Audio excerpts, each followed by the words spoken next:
शुल्क नहीं है मित्र। तो शुल्क देने की बात आई तो चल दिए। हम अपने खेत में कार्य करने जा रहे हैं। कौन यंत्र लगेगा? हाँ? कौन यंत्र लगेगा? किसान पुत्र हो के प्रश्न कर दिया। यह जल निकासी यंत्र है जल निकासी यंत्र। विद्युत शक्ति से यह परिचालित होता है और हमारे खेतों की सिंचाई भूमिगत रास्ते से जल अपने खेत तक जाके सिंचाई होती है। इस यंत्र का जो कार्य है वो भूमिगत तरीके से कार्य संपादित करता है मित्र। अब इस विशिष्ट और विशेष प्रकार के यंत्र की आप जानने की इच्छा रखते हैं तो मैं इसी विशेष यंत्र पे प्रकाश डालना चाहता हूँ।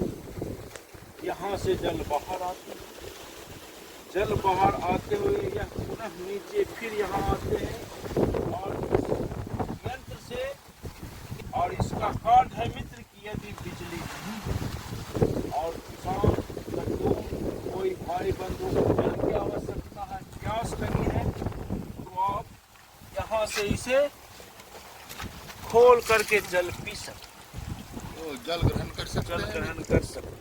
इसके कोष में कितना जल?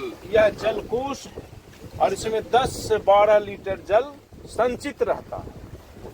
अति सुंदर मित्र। ठीक है।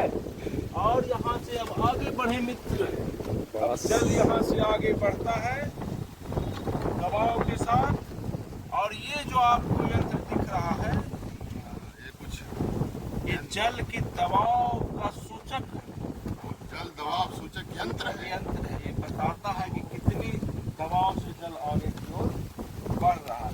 अगर उधर दबाव ज्यादा होगा तो यहाँ पर ये टूटने फूटने का डर होता है। इसलिए जब यहाँ आप इसको देखेंगे तो उस अनुसार वहाँ आप जल को फ्री करेंगे आगे जाने के लिए। ठीक है। इसी तरीके से हमको किया जाता है। और ये जो आप देख रहे हैं जालीनुमा यंत्र, इससे आप अपने खेतों में उर्वरक, खाद और दवा जो स्प्रे करते हैं, छिड़काव करते हैं, वो आप यहीं से जल के साथ उसे अपने खेतों में भेज सकते हैं। जल मार्ग से। हाँ, जल मार्ग से।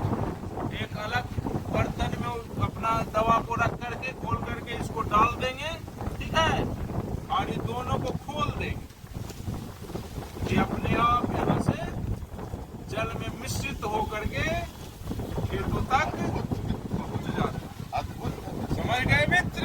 यंत्र तो बहुत अद्भुत है। अब शुल्क लाइए, शुल्क जानकारी का शुल्क तो रखिएगा ना। हम यहाँ आए थे मित्र, बस देख करके प्रश्न कर दिए। हमारे पास कोई शुल्क नहीं है मित्र। तो शुल्क देने की बात आई तो चल दिए। हम अपने खेत में कार्य करने जा रहे हैं। मुफ्त में जानकारी चाहिए। अभी जानकारी तो यहीं तक पहुंचा है मित्र, यहाँ से आगे की जानकारी अभी दिएगा। शुल्क लाइए, शुल्क। ठीक है, जाइए, तो जानकारी भी अधूरा ही रहा आपका।